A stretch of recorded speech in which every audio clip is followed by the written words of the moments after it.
well, crap. I jumped in the truck to come home from work, and it just goes clickety clickety click.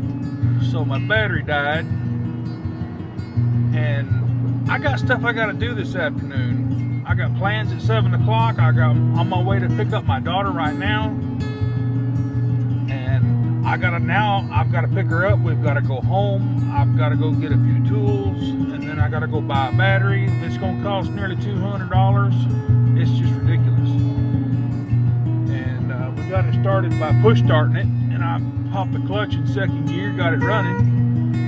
But as soon as we get around this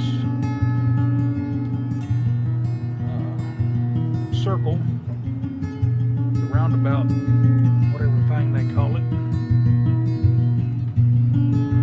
I'm going to kill it while we're driving and see if it will restart. I'm going to turn the ignition off, try to restart it.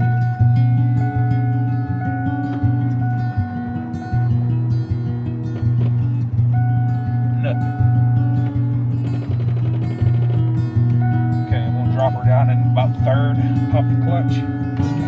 Now we're back running, but the battery just took a crap on me.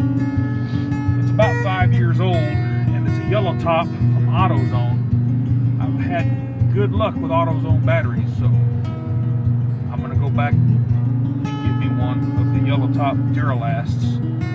I've put 3 of those in this truck in the last 15 years, so I'm not knocking AutoZone parts.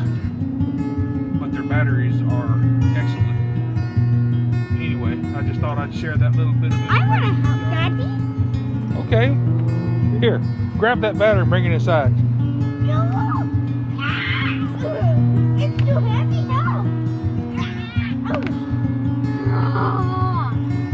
Help.